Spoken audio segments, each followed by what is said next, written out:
जय हिंद दोस्तों, मैं नवीन शर्मा आप सभी का स्वागत करता हूं। आशा करता हूं आप सब एकदम अच्छे हैं, एकदम बेहतरीन हैं। एक बार सारे प्यारे दोस्त बताएंगे आप सब कैसे हैं। उम्मीद करेंगे एकदम अच्छे होंगे। शोएब खान, सेवेंद्र कुमार, विकास कुशवाहा, अंजू, नरेंद्र, अभिनंदन, उपासना, शिल्पा रावत, मोहम्मद सैफ खान, अभिनंदन, प्रतेश नागर, आलोक कुमार, सनी, प्रकाश यादव, सुशील कुमार, अमित चौधरी, सारे प्यारे दोस्तों का बहुत स्वागत है। और मित्र, आज हम लोग एक नया चैप्टर शुरू करने जा रहे हैं। मैंने आपको बताया था कि हम लोग रस पढ़ेंगे, उसके बाद में छंद पढ़ेंगे, फिर अलंकार पढ़ेंगे और फिर चलेंगे हम अपने वोकेब की तरफ और फिर हिंदी साहित्य की तरफ। ठीक है नीलेश जी, मैं एकदम ठीक हूँ मेरे दोस्त। तो पहला इसको शुरू करते हैं, रस। एक बार आप परिभाषा लिखें कि आप हिंदी भाषा में जो लोग पढ़ चुके हैं वो रस से क्या समझते हैं, यानी रस क्या है। एक नया अध्याय है, परीक्षा में प्रश्न पूछा जाता है, एक आध ही प्रश्न अब तो रस से पूछा जाता है वैसे, लेकिन बड़ा आसान सा प्रश्न होता है, लेकिन सीखने के लिए इसमें कुछ है, सीखने के लिए काफ़ी कुछ है। रस, एक बार मैं देखना चाहूँगा आप क्या जानते हैं रस के बारे में और क्या आप क्या लिख सकते हैं। अंकित राणा, रावण, अंजलि, श्याम, राउंड, आकाश लिखेंगे भैया। तो देखो रस होता क्या है, रस होता क्या है ये समझे। तो आप क्या बोलेंगे जी? जैसे आप कुछ पढ़ रहे थे, आपने कॉमेडी मूवी देखी कोई, तो कॉमेडी मूवी देख करके कौन सा भाव आएगा भाई? कोई हास्यात्मक दृश्य यदि आप देखेंगे तो भाव कैसा आएगा? आप कहेंगे भाई हंसने का भाव आएगा, इसमें कोई पूछने की बात है। अच्छा, आपने कोई मान के चलिए ऐसा देख लिया कि जिसमें दुख पैदा होता हो, माँ बेटे से बिछड़ रही है, ऐसा कोई दृश्य आप देख लें सिनेमा में, तो आपको क्या होगा? फिर उस बात से आपके अंदर एक दुख पैदा होगा। तो जो आप देखते हैं, एक तो देखना हो गया। अच्छा, आपको दुख क्या सिर्फ देखने से पैदा होगा या सुनने से भी पैदा हो सकता है? कोई आपको बताए ऐसी घटना, या आपको पता चले कोई किसी को छोड़ के चला गया और आप जानते हैं कि छोड़ के नहीं जाना चाहिए था। ऐसा नहीं आप चाहते होंगे कि छोड़ जाए तो अच्छा होगा, तो फिर तो खुश होंगे। आप ये चाहते थे कि कोई किसी को छोड़ के ना जाए और आपको खबर मिली कि कोई किसी को छोड़ के चला गया, तो दुख पैदा होगा। ठीक है, ये तो हो गया देखना। एक सुनना हो गया। एक क्या पढ़ने से भी हो सकता है कि आप कोई मार्मिक कहानी पढ़ रहे थे, एक कहानी पढ़ रहे थे और उस कहानी को पढ़ के आपको दुख, या आपको चुटकुला, जैसे आप पढ़ते हैं कई बार, तो चुटकुला पढ़ के हंसी आती है, नहीं हंसाने वाला चुटकुला होना चाहिए। तो आप कहेंगे किसी भी प्रकार से, यानी कि हम किसी चीज को पढ़ रहे हैं तो हम पाठक हैं, हम सुन रहे हैं तो हम श्रोता हैं, और हम देख रहे हैं तो हम कौन है? दर्शक हैं। तो पाठक, श्रोता और दर्शक, इनके मन में किसी चीज को पढ़कर, देखकर या सुनकर जो भाव पैदा होते हैं, वही क्या है? रस है। वही क्या है? रस है। बात समझे मेरी? ये कुछ थोड़े मोटे मोटे शब्द हो गए। तो आप क्या बोलेंगे भैया? देखने वाला हो सकता है, सुनने वाला, किसी चीज को हम सुन सकते हैं, है ना, किसी चीज को महसूस भी हम कर सकते हैं। ठीक है, परिभाषा क्या बनती है, लेकिन परिभाषा क्या बनेगी लिखेंगे, वो सब परिभाषाएं आएंगी। परिभाषा यानी हम क्या बोल सकते हैं? परिभाषा को हम कह सकते हैं कि जब किसी पाठक यानी पढ़ने वाले, और क्या बोला मैंने? दर्शक या श्रोता, श्रोता को किसी किसी जैसे पाठक होगा तो क्या बोलेंगे? पाठक किसी आ, कहानी को, या चुटकुला भी लिख सकते हैं आदि, किसी कहानी को, या मर्म समझ लो, किसी मर्म को, या मर्म बोलें तो सिर्फ दुख की बात होगी, मर्म नहीं, कहानी ही लिखें तो ज्यादा अच्छा है। किसी कहानी को पढ़कर, भाई या तो पढ़ा जा सकता है उसको, और बताइए पाठक, दर्शक क्या करेगा? या दृश्य को देखकर दृश्य को देखकर, और श्रोता क्या करेगा, या कोई बात सुनकर, कोई बात सुनकर, कुछ तो होगा, किसी ने शादी की खबर सुना दी तो खुशी होगी, सुनकर जो भाव पैदा होते हैं, पैदा होते हैं, महसूस भी किया जा सकता है, जो भाव पैदा होते हैं, ठीक है, जो भाव पैदा होते हैं उन्हें रस कहते हैं, रस कहते हैं। आप लिखें जरा, क्या देखा जा सकता, उदाहरण क्या हो सकते हैं, उदाहरण एक बार आप पढ़ें। उदाहरण हो सकते हैं आपका, सब दोस्तों से एक एक उदाहरण लिखना चाहूंगा कि आप लोग एक एक उदाहरण लिखें। उदाहरण होगा जैसे दृश्य का देखना, तो प्रेमी का प्रेमिका को देखना या प्रेमिका का प्रेमी को देखना, उससे एक भाव पैदा होगा।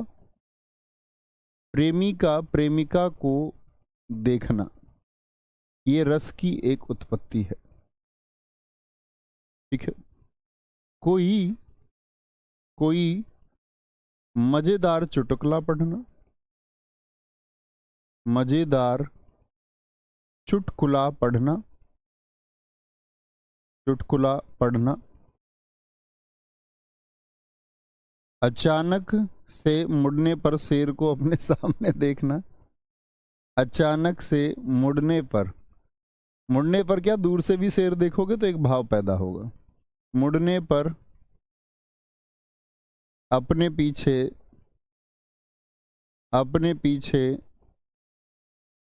शेर को देखना, अपने पीछे शेर को देखना। भैया कोई भाव पैदा होगा कि नहीं, या निर्भाव रहोगे?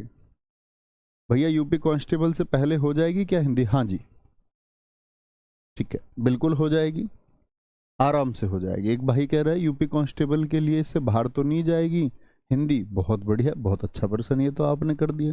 मतलब यूपी सब इंस्पेक्टर के एग्जाम के लिए पढ़ रहे हो और यूपी कांस्टेबल की हिंदी बाहर जा देना चाहते हो, ये तो गलत बात होगी। बहुत बढ़िया। एक दोस्त ने लिखा, साइन जान ने, माँ का अपनी बेटे की मृत्यु को देखना बिल्कुल एक भाव को पैदा करेगा, लिख लेना। नवीन सर की शायरी सुनना, वेरी गुड, बहुत शानदार। भारतीय टीम का वर्ल्ड कप में हार जाना, नहीं वो घटनाएं बार बार नहीं होंगी, बार बार नहीं होगी। रस ऐसा देखो जो बार बार पैदा हुआ, वैसे वो हकीकत में वो एक रस है। चलो जी, माँ का बच्चे के प्रति प्यार, हाँ जी बिल्कुल ठीक है। आराम से निश्चिंत होकर तैयारी करो, कुछ भी ऐसा नहीं हो सकता। अभी भी कांस्टेबल एग्जाम 1% नहीं छोड़ के आओगे, सिंगल पर्सन ढूंढना पड़ेगा आपको, अगर अच्छे से पढ़े हो तो। बहुत बढ़िया। किसी शहीद का शव देखना बिल्कुल एक भाव को पैदा करेगा, बहुत शानदार। लेकिन भाव कैसे कैसे होंगे, तो भैया बरस की परिभाषा समझ में आई, तो ये तो हुई हिंदी की परिभाषा। अब आते हैं एकदम से कैसे, हिंदी की कैसी परिभाषा हुई? ये तो साधारण शब्दों की परिभाषा हुई, लेकिन क्या बोलोगे, अन्य परिभाषाएं लिखना। अन्य परिभाषाएं, अन्य परिभाषाएं कौन कौन सी होती हैं, लिखें भैया, एग्जाम में बहुत मिलती है अन्य परिभाषाएं। जैसे एक है विभाव, विभाव, अब आप विभाव नहीं जानते होंगे, हैं? विभाव क्या होता है ये बताएंगे। विभाव जैसे चांदनी रात, सुनसान जगह, ये सब विभाव होते हैं। अनुभाव, ठीक है, अनुभाव होता कोई हरकत हो जाना, जो किसी ने आंख मार दी किसी की तरफ। विभाव, अनुभाव और व्यभिचारी, व्यभिचारी भावों के संयोग को रस कहते हैं। एक परिभाषा तो ये हुई, ठीक है, ये भी जानेंगे आप व्यभिचारी क्या होता है, अनुभाव और व्यभिचारी क्या होता है, ठीक है, बहुत बढ़िया। एक परिभाषा होती है, या करके लिखते रहें, एक है रसयते, सफेद से लिख दें, रसयते, ठीक है, रसयते आस्वादते इति, रसयते आस्वाद्यते इति बहुत बार एग्जाम्स में पूछी गई है। दरअसल में एक लेखक हैं विश्वनाथ, विश्वनाथ ने ये बात कही है, लेखक विश्वनाथ ने, ठीक है, लेखक विश्वनाथ ने। अब ये बात कहते क्या है, अर्थात इस बात का मतलब क्या होता है? इसका मतलब होता है कि जिसका आस्वादन किया जाए, जिसका आस्वादन किया जाए वही रस है। रसयते आस्वादते इति, जिसका आस्वादन किया जाए, किया जाए, किया जाए वही रस है। इन्होंने आधार बनाया दोस्त ऋग्वेद को, क्योंकि ऋग्वेद में पहली बार गद्य के रूप में रस शब्द का प्रयोग हुआ, और उस रस शब्द का प्रयोग हुआ था भोजन के रूप में, यानी भोजन से जो स्वाद आता है उसको भी रस कहा जाता है। पहली बार रस शब्द का प्रयोग ऋग्वेद में भोजन के रूप में हुआ है, बात समझे? तो वहां पर उन्होंने बोला कि जिसका आस्वादन किया जाए, यानी जिस चीज से आपको स्वाद आ जाए वही रस है, वही क्या है, वही रस है। तो ये किसने कहा? विश्वनाथ ने कहा। कोई दिक्कत, कोई परिभाषा, कोई बात, कोई परेशानी भाई? ऐसी ही एक परिभाषा जो हिंदी भाषा में नाट्य शास्त्र की बहुत प्रचलित है, क्या है वो? है आपका विभावानुभाव, विभाव अनुभाव, जो हमने ऊपर लिखी थी, विभाना, क्या बोलोगे? विभाव अनुभाव। इसका संधि विच्छेद आप करें शब्द का तो क्या बोलो? विभाव धन अनुभाव, ठीक है। व्यभिचारी, व्यभिचारी, जैसे हमने बोला विभाव अनुभाव और व्यभिचारी, भावों के व्यभिचारी क्या बोलोगे? संयोगादृश, व्यभिचारी संयोगा, सॉरी, संयोगाद्रस, क्या बोलेंगे? संयोगाद्रस निष्पत्तिहा, निष्पत्तिहा।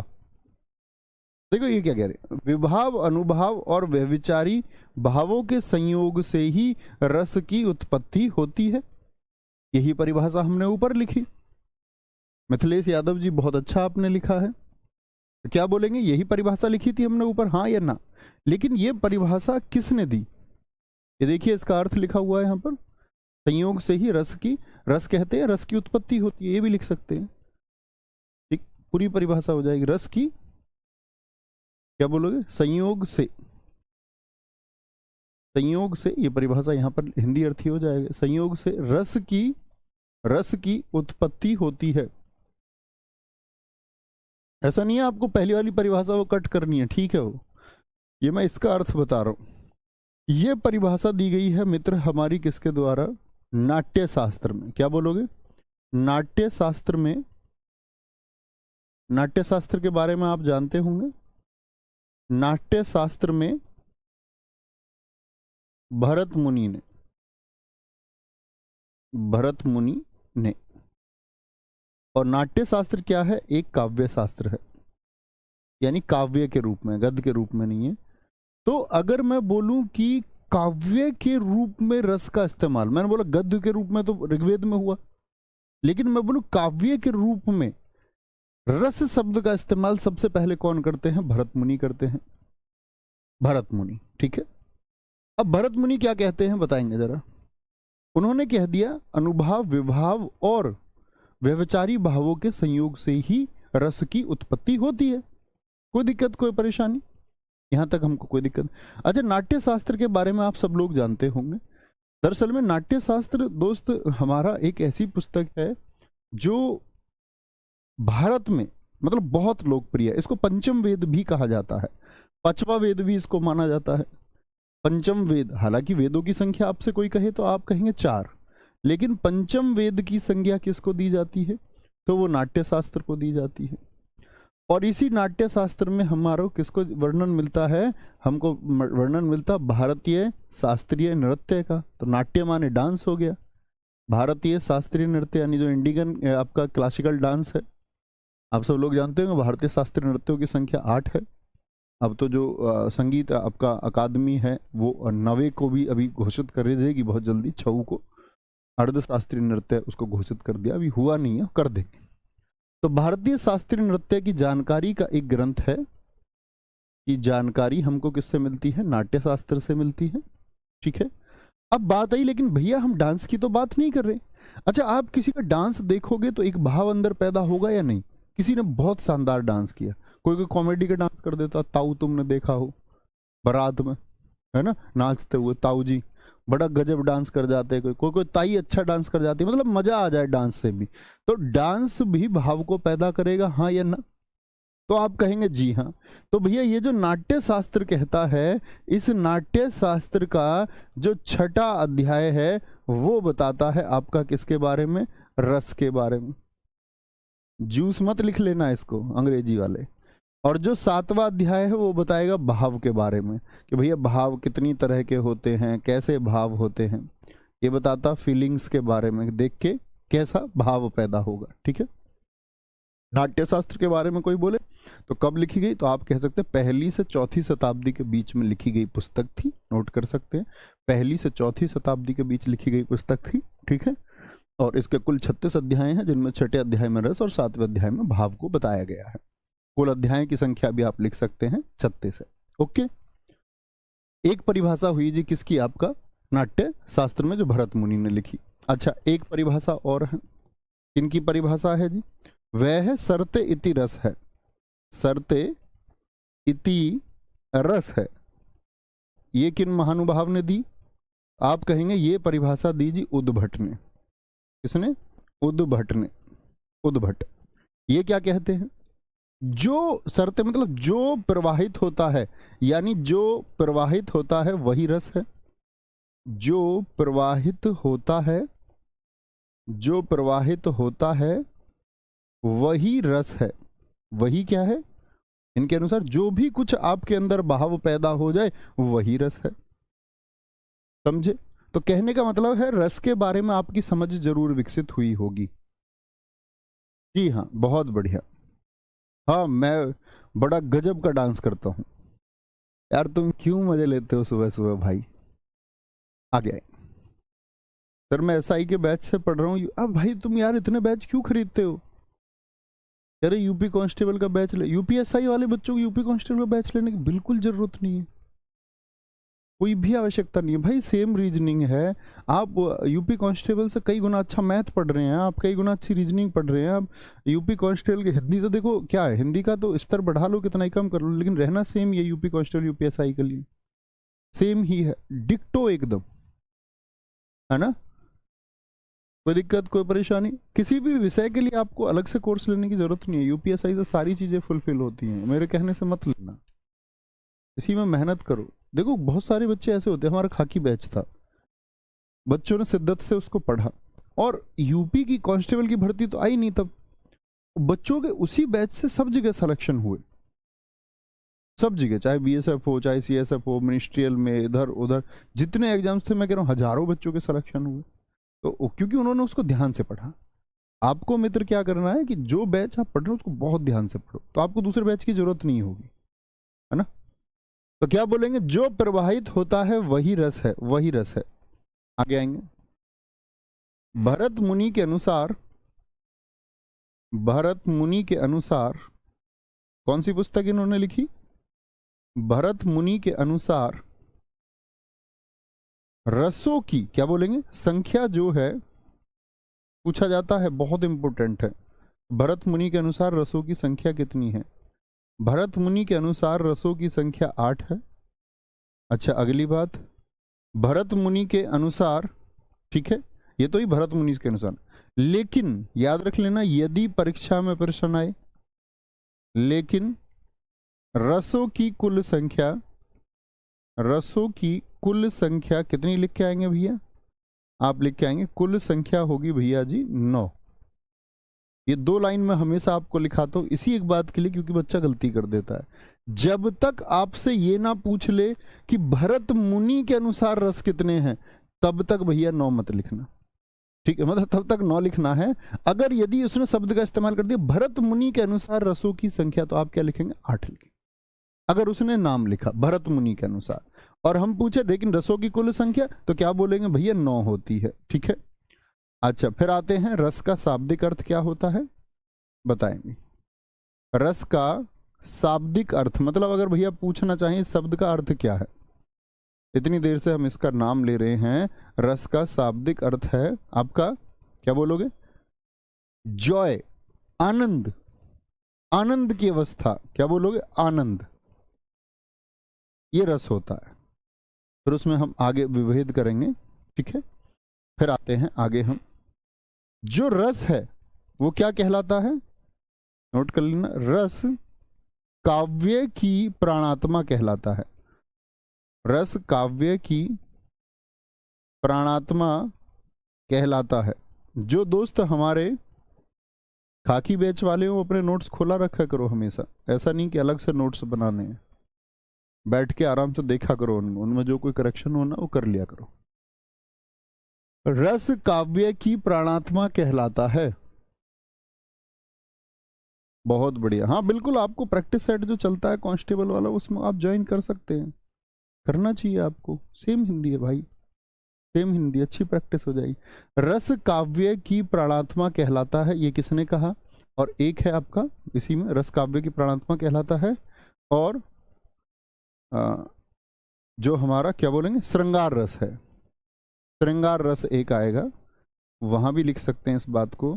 श्रृंगार रस को रसों का राजा कहा जाता है, रसराज या फिर रसपति, रसपति कहा कहा जाता है, कहा जाता, कहा जाता है। तो आचार्य रामचंद्र शुक्ल क्या कहते हैं, रस काव्य की प्राणात्मा है, रामचंद्र शुक्ल जी के अनुसार लिख लेंगे भैया, रामचंद्र शुक्ल जी के अनुसार।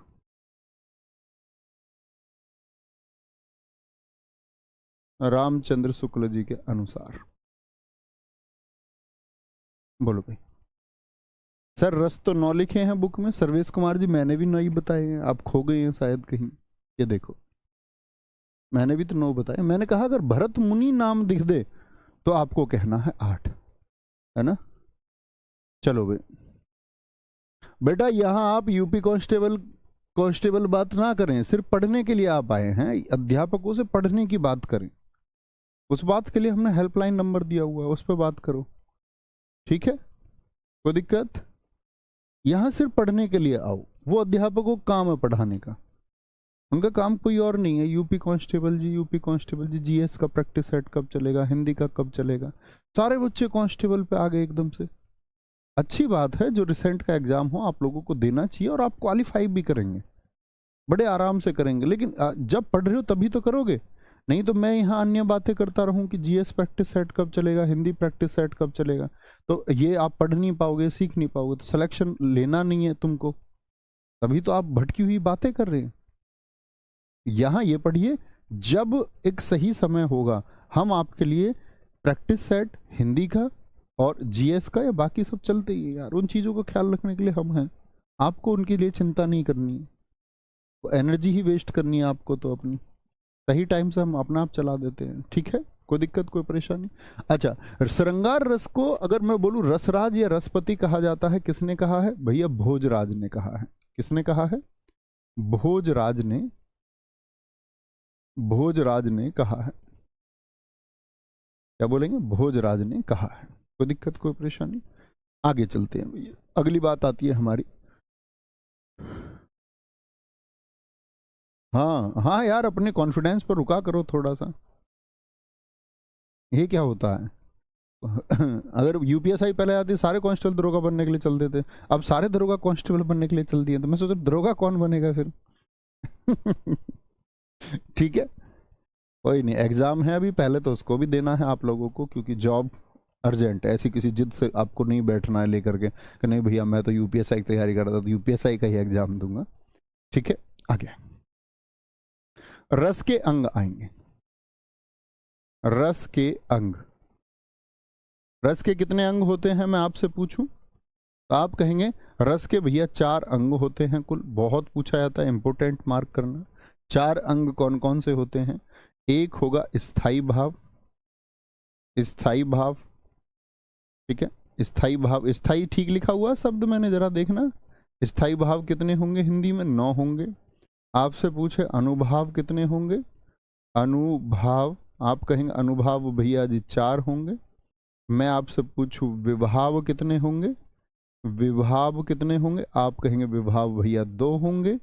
मैं आपसे पूछूंगा भैया संचारी भाव कितने होंगे? 33 + 1 34 होंगे। लेकिन कभी परीक्षा में पूछा जाए संचारी भावों की संख्या कितनी, तो आप कहेंगे 33। 34वां कौन सा है वो मैं आपको बताऊंगा। यूं तो आपका स्थायी भावों की संख्या भी भाव के साथ में बढ़ेगी। योगेश दुबे जी बहुत बढ़िया। चलो,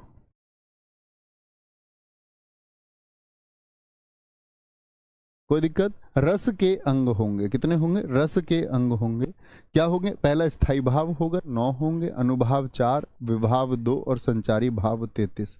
इन्हीं को क्रम से हमको पढ़ना है। पहले पढ़ेंगे हम स्थाई भाव को, ठीक है, फिर हम पढ़ेंगे अनुभाव को, ठीक है, फिर हम पढ़ेंगे विभाव को, और फिर हम पढ़ेंगे संचारी भाव को।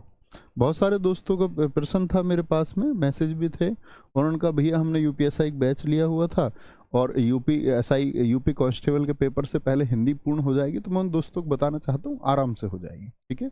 जनवरी के लास्ट तक हमारी हिंदी पूर्ण हो जाएगी यहाँ पर, ठीक है, लास्ट से भी शायद पहले ही। और अगर लगेगा नहीं पूरी हो रही है आपके एग्जाम से पहले, तो सैटरडे को जब हम क्लास लगा लेंगे, कोई दिक्कत नहीं, आपको तैयार करके भेजा जाएगा, निश्चिंत रहे। सारे दोस्तों ने कहा स्थाई एकदम से ठीक है, तो नोट करिए।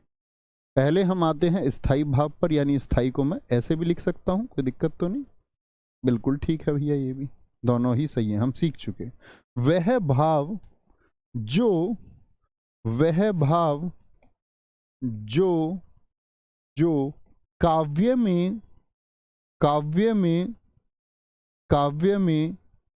अंत तक बना रहता है, अंत तक बना रहता है, वह भाव जो काव्य में अंत तक बना रहता है, इसे ही हम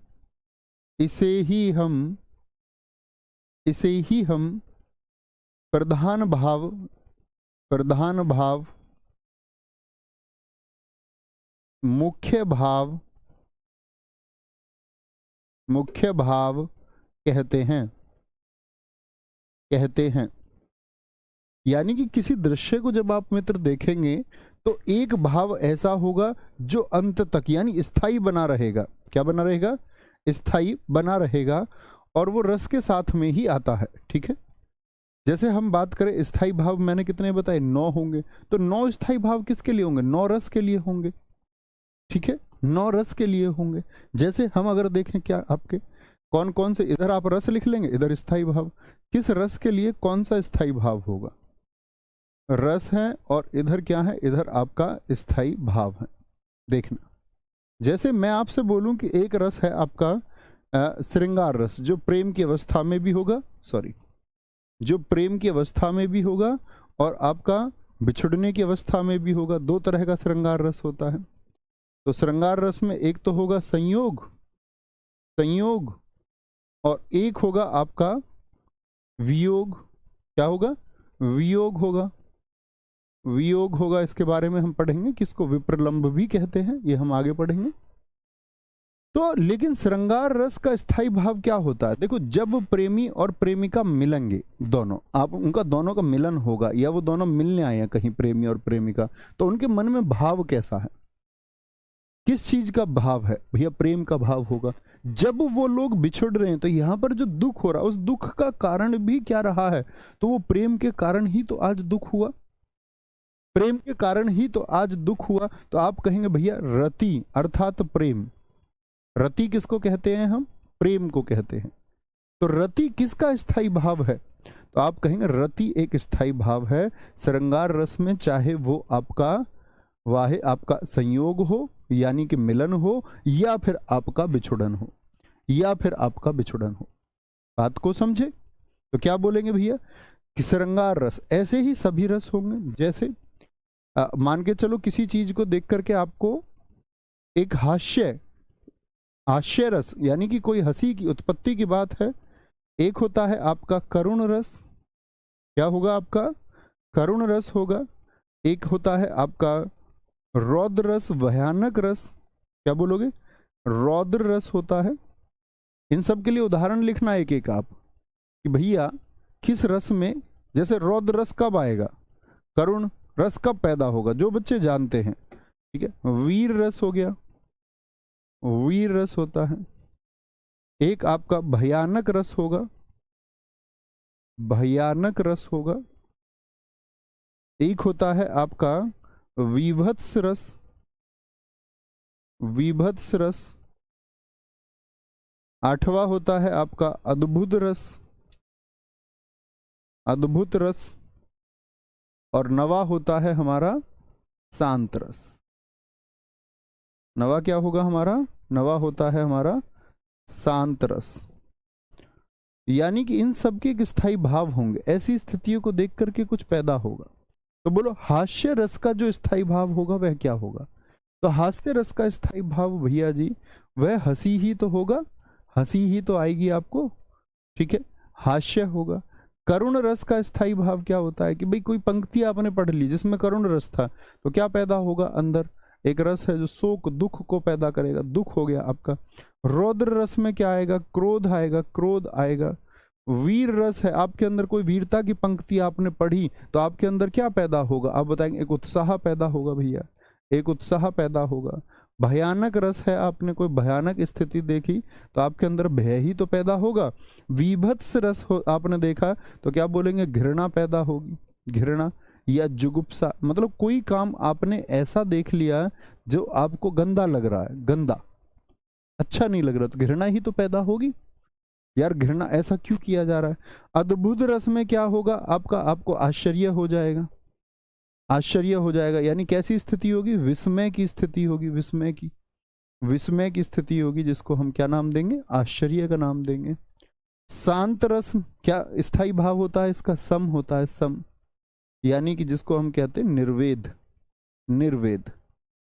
तो हर एक रस का एक स्थायी भाव होता है, हर एक रस का एक स्थायी भाव होगा। कि जैसी घटना आप देखोगे, जैसे मीनू बमनिया बहुत अच्छा लिखा, उत्साह या जोश पैदा होगा वीर रस की पंक्तियां पढ़ के। पूजा राय जी बहुत बढ़िया, बहुत शानदार, वेरी गुड, गजब। भैया राजपाल यादव की कॉमेडी देख करके हास्य रस पैदा होता है। हाँ बिल्कुल, चुप चुप के नहीं देखी हो जिसने, उसके अंदर कैसे पैदा होगा?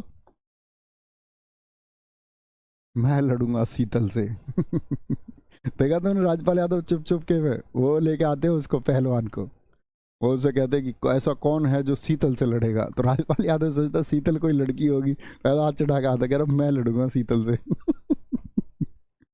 बोले भैया श्रृंगार रस तो हंसी तो पैदा होनी ही है। तो हास्य रस सबसे ज्यादा, देखो अगर मैं बात करूं कॉम्पिटिटिव एग्जाम में रस की, तो इस वाली स्लाइड से प्रश्न आगे खत्म हो जाता है। बाकी सब तो बस पढ़ने मात्र की बात है, और कहाँ कहाँ से प्रश्न बन सकते हैं वो मैं आपको बताऊंगा। सबसे ज्यादा ये पूछे जाते हैं, ठीक है। तो 9 रस और उनके स्थायी भाव ये सबसे ज्यादा पूछे जाते हैं, ठीक है। करुण रस का क्या हो जाएगा? आपका शोक हो जाएगा। रौद्र का हो जाएगा क्रोध हो जाएगा। तो नवा रस जो है शांत रस, अब यहाँ से प्रश्न बनने भी शुरू हो जाते हैं। नवे रस शांत रस की जो खोज है, क्या बोलोगे? खोज किसने की थी, किसने माना इसको? अभिनव गुप्त ने। क्या बोलोगे? अभिनव गुप्त ने इसकी खोज की कि भैया एक रस ऐसा है। शांत रस की जो परिभाषा दी वो दी उद्भट ने। उद्भट ने सरते इति रस भी कहा ना, तो क्या बोलेंगे, क्या बोला इन्होंने? परिभाषा दे दी किसने? उद्भट ने। और इनका जो स्थायी भाव है, ये जो सम स्थायी भाव है, ये आपका केशव दास एक लेखक है। स्थायी भाव, ये सम जो स्थायी भाव है, किसने बताया? ये बताया है केशव दास ने। इनका ये नाम दिया इन्होंने, जो कि हिंदी भाषा ने मान्य किया, ठीक है, हिंदी भाषा ने मान्य किया। 10वां रस कितने बच्चे बता सकते हैं कि हिंदी भाषा में 10वां रस कौन सा है? तो शांत रस के बारे में कि खोज किसने की? अभिनव गुप्त ने की। अगर उसकी बात करें कि भाई उसकी परिभाषा किसने दी? उद्भव नहीं, उद्भट सॉरी, ये टै लिखना भैया, क्या बोलो? उद्भट, ठीक है, उद्भट ने। अच्छा, 10वें रस की बात मैं करता हूं, तो 10वां होता है आपका वात्सल्य रस। और वात्सल्य रस में क्या होगा कि भैया आपका बोलेंगे ये माता वाला प्रेम है, वात्सल्य रस। इसमें क्या होता है? इसका जो स्थायी भाव होगा वो होगा आपका वत्सल, क्या बोलोगे? जो इसका स्थायी भाव होगा, इसका स्थायी भाव होता है वत्सल। वत्सल समझते, माता का बच्चे के प्रति प्रेम। और वात्सल्य रस की अगर खोज की बात करें तो किसने कहा है? खोज, क्या बोलोगे? वात्सल्य रस की खोज की है सूरदास ने। क्योंकि सूरदास ने यहाँ पर क्या किया कि भाई भगवान कृष्ण के बारे में रचनाएं लिखते थे, तो भगवान कृष्ण के बारे में रचना लिखते थे तो उनकी माता और उनके बीच का प्रेम उन्होंने दर्शाया। वात्सल्य रस, रूबी के सारे बच्चे जानते थे वात्सल्य। वेरी गुड, तो ये वात्सल्य रस होता है। ठीक है, 10वां रस कौन सा होगा? वात्सल्य रस होगा। अब अगर पूछे खोज किसने की, तो सूरदास ने की। और मैं आपसे पूछूं, क्या बोलेंगे इसमें? क्या बोलोगे? इसकी परिभाषा किसने दी है? तो जो विश्वनाथ हैं। परिभाषा किसने दी है? विश्वनाथ। ये दो नाम याद रख लें बस। परिभाषा किसने दी है? विश्वनाथ ने। बाद में बात आई, बहुत सारे विभेद हुए कि हम इसको मानेंगे नहीं, ये नहीं करेंगे, वो नहीं करेंगे, हम इसको वैलिडेट नहीं करते। तो फिर अयोध्या सिंह अरियोध ने वो पक्ष लेकर के मुहिम चलाई थी, उन्होंने सिद्ध किया था। उस तरह की बातें पूछी नहीं जाएंगी कभी, ये भी कभी नहीं पूछे जाएंगे आपसे। भक्ति रस का स्थायी भाव क्या होता है? वो होता है अनुराग। 11वां रस भी माना गया है अनुराग। अनुराग, अब भक्ति से तो क्या होगा? अनुराग भक्ति को ही कहते हैं। और इसकी परिभाषा की बात करें तो रूप गोस्वामी ने। क्या बोलोगे? इसकी परिभाषा किसने दी है? परिभाषा दी है रूप गोस्वामी ने। तो भैया हमको क्या याद रखना? सिर्फ इन तीनों की परिभाषा किसने दी? परिभाषा। तो क्या बोलोगे भैया? 9वें रस की अगर हम बात करते हैं, शांत रस की, तो उद्भट ने उसकी परिभाषा दी। 10वां रस जिसको हमने नाम दिया क्या आपका? वात्सल्य रस, विश्वनाथ जी ने परिभाषा दी। और भक्ति रस जो 11वां रस है, उसकी परिभाषा रूप गोस्वामी ने दी। ये तीनों बातें आपको याद रखनी है। ठीक है, बहुत इंपॉर्टेंट, बहुत अच्छा लिखा है। दिखाएं बच्चे प्रश्न। प्रश्न नहीं, और कुछ और लिखे हैं। योगेश कुमार जी ने, चढ़ चेतक पर तलवार उठा करता था भूतल पानी को राणा, प्रताप सिंह कट कट करता था सफल जवानी को। बहुत बढ़िया, बहुत बढ़िया, वीर रस की पंक्ति, गजब। भैया क्या बोलोगे? वात्सल्य रस हो गया आपका, भक्ति रस हो गया। तो कुल मिला के अब आप कहेंगे भैया रसों की संख्या 11, तो बहुत सारे बच्चे क्या बोलेंगे? जैसे ही प्रश्न आया रस, तो भैया आप क्या लिख देंगे एकदम से? भैया रसों की संख्या 11। आप क्या लिख के आएंगे जरा बताएं, क्या लिखेंगे बताएंगे जी फटाफट से। भैया आपने प्रॉमिस किया था कि यूपी कांस्टेबल की भर्ती आएगी तो हिंदी का प्रैक्टिस सेट कराएंगे। कराऊंगा भाई, फिर से बोलता हूँ, मैं कुछ बोलूंगा करूंगा। भैया आपने प्रॉमिस किया था एक कि यूपी कांस्टेबल आएगी तो आप यूपी जीके की मैराथन। मैं यूपी जीके कब से पढ़ाने लगा भाई? मैंने ये बोला भाई यूपी जीके की मैराथन आ जाएगी। मैं तो आज तक यूपी जीके नहीं पढ़ाई मित्र। और तब अगर बोला भी होगा तब यूपी जीके का हमारे पास टीचर नहीं होगा। आज टीचर मुझसे, मैं भाई कभी नहीं पढ़ाया उसमें। आज हमारे पास यूपी जीके के लिए केसपाल सर हैं। और तुम हर सब्जेक्ट के लिए मत बोला करो प्लीज, आप लोगों को सोचना चाहिए। बाकी अध्यापकों को बुरा लगता होगा, सब अच्छा पढ़ाते हैं, जैसे मैं और मुझसे अच्छा ही पढ़ाते हैं सब लोग। तो ऐसे मत कभी मतलब उसके चैनल को डिसाइड करने दिया करो वो चीज़ें कि भाई कौन क्या पढ़ाएगा। ऐसे तो किसी को स्कोप ही नहीं मिलेगा, कोई और पढ़ा ही नहीं पाएगा, फिर तो मैं ही पढ़ाता रहूँगा बस। तो चुना करो कि कौन आपका चुनाव करके चैनल आपको भेज रहा है। तो हम सब कौन है? हम भी तो चैनल के द्वारा ही भेजे गए। ऐसे ही प्यार आप सबको करो। क्या बोलेंगे भैया? एक तो हमने पढ़ लिया स्थाई भाव। स्थाई भाव समझ गए कितने? तो 9 उत्तर देंगे सारे लोग। इसके अलावा कोई गलत उत्तर देगा तो खुद जिम्मेदार है, खबरदार जो गलत उत्तर दिया तो भैया ठीक है। स्थाई भाव। दूसरा क्या पढ़ा था हमने? विभाव। और विभाव की संख्या कितनी बताई मैंने आपको? अब देखना इसकी परिभाषा क्या है, याद रख लेना। ये सोए हुए भाव रहते हैं। कैसे रहते हैं? ये सोए हुए भाव रहते हैं जो जो जो सहारा पाकर जागृत होते हैं। भाई वो तो स्थाई हैं, लेकिन ये क्या है? ये सुप्त अवस्था में रहते हैं। और भैया सहारा पाते ही क्या हो जाते हैं? जागृत हो जाते हैं। यानी इनके फेवर की कोई चीज हो जाए तो एकदम से एक्टिव हो जाएंगे। स्थायी भाव तो हमेशा रहेगा। जैसे मान के चलो, मैंने बोला करुण रस, घर में बेटे की मौत होगी, तो ऐसा थोड़ी है कि अभी तो भाव आया, मान के चलो आपका कि भाई दुख हो रहा, थोड़ी देर बाद दांत दिखाने लग जाए, ही ऐसा नहीं हो सकता। या मान के चलो कोई कॉमेडी की मूवी आप देख रहे हैं और हंस रहे हैं, और हंसते हंसते एकदम से रोने लग जाए, तो वो कोई भाव नहीं होगा। एक है, क्या बोलेंगे, तो आप कहेंगे भैया यानी कि वो स्थायी है और लंबे समय तक रहता है। प्रेमिका आई मिलने, थोड़ी देर पहले तो आप मुस्कुराए उसको देख के, गेट पे देखते जैसे ही रेस्टोरेंट में वो आई, जैसी बराबर वाली कुर्सी पाक बैठी, आप रोने थोड़ी लग जाओगे भाई। तो वो लंबे समय तक रहेगा। वो आएंगी, वो बाद में आप कॉफ़ी पियेंगे, चाय पियोगे, कॉफ़ी चाय नहीं पीते तो डिस्कशन कोई हो सकता है, ठीक है। आपके दोस्त आ सकते, जरूरी नहीं है प्रेमिका ही आए, आपके 4 दोस्त आप मिलके, मस्ती वाले जो दोस्त होते, जो एक दूसरे की भावनाएं समझते, कितनी खुशी होती है, कितनी खुशी होती है, बोलो भाई फटाफट से। आप कहेंगे हाँ जी मेरे एक दोस्त है, तो हम मतलब कितने, लगभग 12-13 साल से दोस्त है, और ऐसा शायद 12-13 साल में मेरे हिसाब से 12 या 13 दिन होंगे हम नहीं मिले होंगे। हमको मिलना जरूर है, हमको मतलब कुछ ना कुछ बात बनानी है, हमारे पास इतनी बात आती कहाँ से है। आप सोच के देखो, हम चाहे 5 मिनट मिले, 10 मिनट मिले, आधे घंटे मिले, 1 घंटे, 2 हम मिलेंगे। क्योंकि क्या होता है, हम और वो नजदीक ही रहते हैं, दूरी हो जाए तो बात अलग है, लेकिन ऐसा हुआ नहीं कि हम और हमारा दोस्त दूर हुआ। तो क्या बोलेंगे वो, क्या बोलेंगे आपकी भैया वो तो लंबे समय तक रहते, ये कैसे, ये सोए हुए रहते, जैसे ही मौका मिलेगा एकदम जाग जाएंगे, एकदम जाग जाएंगे, तुरंत जाग जाते हैं। रास्ते में जा रहा था एक आदमी रात को अंधेरी रात थी, जाते जाते एकदम से चुड़ैल दिख गई रास्ते में। तो भैया चुड़ैल दिख जाए रात को अंधेरे सुनसान रास्ते में, सुंदर लड़की भी दिख सकती है, ऐसा नहीं है चुड़ैल ही, आप इमेजिन करें, आप सुंदर लड़की सोच लो, तो कुछ ना कुछ भाव एकदम से, वो नहीं था उसके अंदर, वो एकदम पैदा होगा।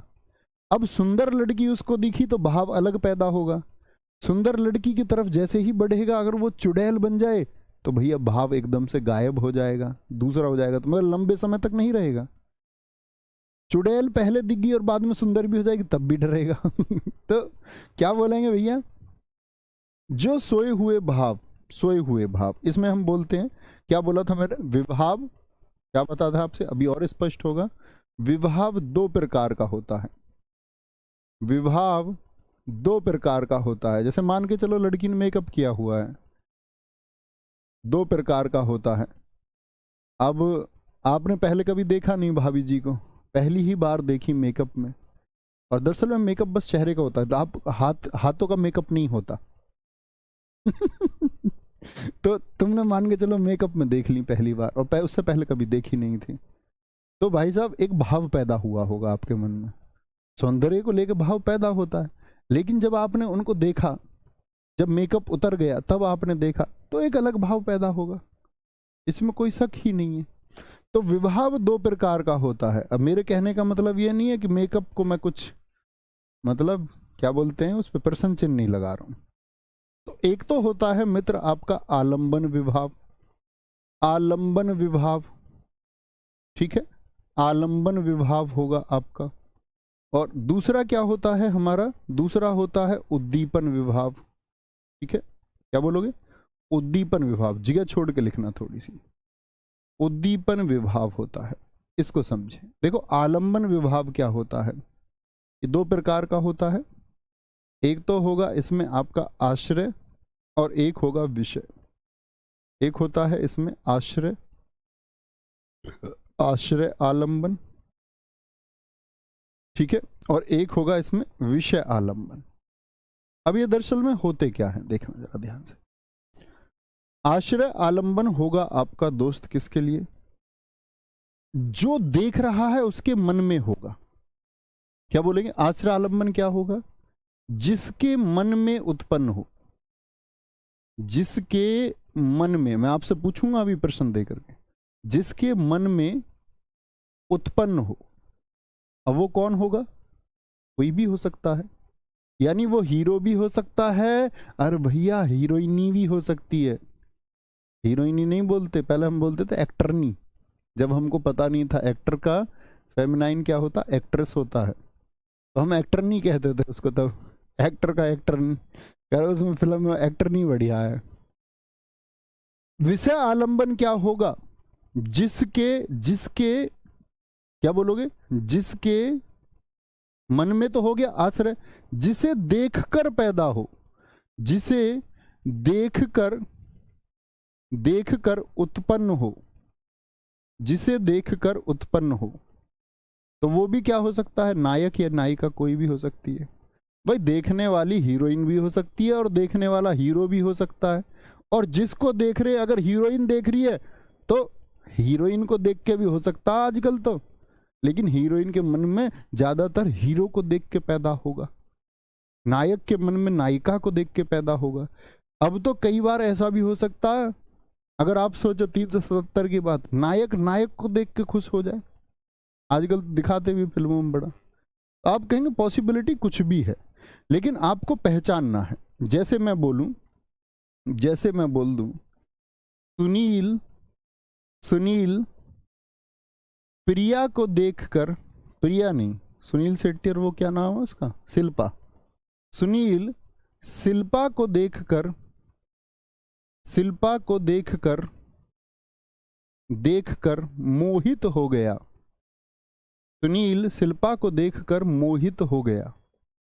मोहित मोहित हो गया, मोहित हो गया। दूसरा लिख लो भैया, प्रियंका निक को देखकर मोहित हो गई। निक को देखकर देखकर मोहित हो गई, दीवानी हो गई भैया, दीवाने। ये देखो, अब इसमें पहचानो आप जरा, तब बात बनेगी जब आप पहचान लो। मुझे आप बताओ इसमें सुनील क्या है, आश्रय है कि विषय है? सुनील बताइए, आश्रय है कि आपका विषय है? तो जिसके मन में, तो देखो भैया सुनील शिल्पा को देख के मोहित हुआ, तो सुनील मोहित हुआ है तो आश्रय क्या होगा? अब ये मत समझ लेना, देखो नायक या नायिका नहीं, तो यहां पर कौन है? ये नायक हो गया एक, और किसको देखकर? नायिका को देखकर, तो ये तो हो गया मित्र आपका आश्रय, और ये क्या हो गया आपका? ये हो गया विषय। ठीक है भाई साहब, कोई दिक्कत? लेकिन यहां पर देखो इस बार बात बदल गई, इस बार नायिका मोहित हो गई है। तो नायिका मोहित हो गई है तो क्या बोलोगे भैया? इस बार तो आश्रय नायिका हो गई है, तो लड़का या लड़की कोई भी हो सकता है, इसीलिए हमने लिखा नायक या नायिका, नायक या नायिका कोई भी हो सकता है। आश्रय और निक क्या हो जाएगा? किसको देखकर? निक को देखकर, तो निक हो गया विषय, निक हो गया विषय, तो कभी भी चुन पाएंगे, कोई दिक्कत, कोई परेशानी?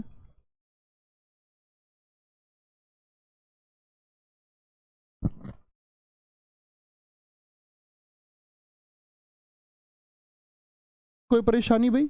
तो ये क्या होता है? जिसको देख कर के पैदा हो, कभी भी चुन पाएंगे। तो ये बात क्लियर हो गई। तो आलंबन में क्या बात हमने की कि जिसको देखकर या जिसे देखकर। उद्दीपन विभाव की बात करें अगर हम, उद्दीपन विभाव की बात करें, उद्दीपन क्या होता है? भावों को तीव्र करने वाले जितने भी साधन होते हैं, भावों को तीव्र करने वाले साधन, जिनसे भाव बढ़ते हैं, करने वाले साधन, साधन। अब देखो मान के चलो आप हॉरर मूवी देख रहे हो, अब हॉरर मूवी आप देख रहे हो भैया, तो हॉरर मतलब डरावनी फिल्म आप देख रहे हो, और प्लस में सुनसान जगह हो, तब क्या होगा? तब क्या होगा?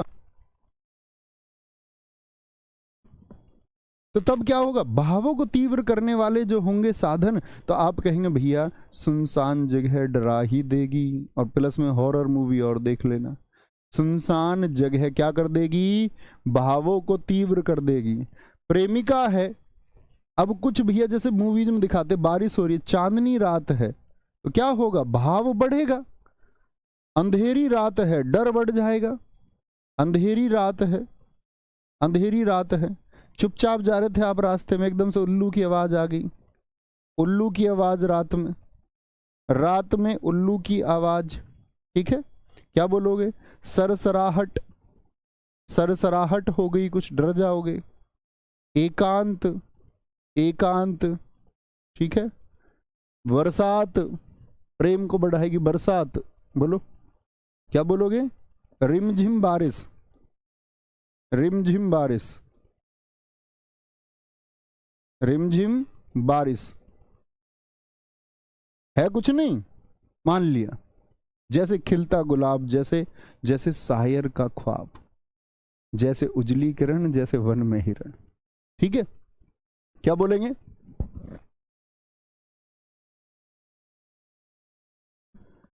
गुरुजी रात में ऐसे देख लिया तो तोते उड़ जाएंगे। बहुत बढ़िया, देखने की बात है। जैसे देखा किसी ने कुछ, जैसे भैया कंगना को देख के डर जाएगा तो भैया फिर तो आत्मा परमात्मा से मिल जाएगी। बिल्कुल धरे जाएंगे हम तो सुनसान जगह पर, तो उससे क्या होगा? भाव तीव्र हो जाएंगे। ठीक है, जैसा आदमी कुछ भी सोच सकता है। एक लड़की को देखा तो ऐसा लगा, अब तुमको लगा कुछ, लड़की में कुछ है, सुंदर है बड़ी, और सुंदर लड़की आप देख के उसकी तरफ बढ़े, मतलब वो दूसरी तरफ चेहरा करके खड़ी हुई थी। आपको लगा जैसे नाचता मोर, जैसे रेशम की डोर, जैसे परियों का राग। उसने गर्दन घुमा ली, गर्दन घुमाई। जैसे ही आपको पता चला this is not a common lady, she is vampire. उसके 2 लंबे लंबे दांत हैं, आंखों से खून निकल रहा है, एकदम से जो हेयर स्टाइल आपको जूड़ा वूड़ा अच्छा सा लग रहा था वो बिखर के ऐसे हो गए हैं। क्या लगेगा आपको? सोचेंगे। आप क्या बोलेंगे भैया? जो आपके अंदर भाव थे अभी, तो पहले तो देखो प्यार का भाव था, वो बढ़ता गया। आपने जूड़ा देखा सुंदर, अच्छा गजरा लगा हुआ है, चमेली के फूल भी है, वाओ। आप उधर बढ़े तो अब तक प्रेम बढ़ रहा था। भाव कौन से थे? जैसे मान के चलो मैंने बोला चमेली के फूल, चमेली के फूल, चमेली के फूल बालों में होना, बहुत बढ़िया जी। आप उधर बढ़ दिए, बढ़ दिए, उधर उधर चल दिए। लेकिन जैसे ही आपने मुड़ के देखा तो आपके अंदर एक भाव पैदा हुआ होगा डर का, जब वो मुड़ी। अब जब डर के मुड़ी, आपके अंदर भाव पैदा हुआ, तो फिर भैया जैसे जैसे ब्लड ब्लड देखा तो फिर भाव तीव्र तीव्र तीव्र तीव्र और तीव्र होते चले जाएंगे। तो ख्याल रखिए अपना बहुत सारा। अभी हमने पढ़ा आज यहाँ तक, कल आगे पढ़ेंगे। बड़ा अच्छा चैप्टर है, बड़ा आसान सा है। ख्याल रखिए। जय हिंद, जय भारत, नमस्ते, मिलते कल। Thank you.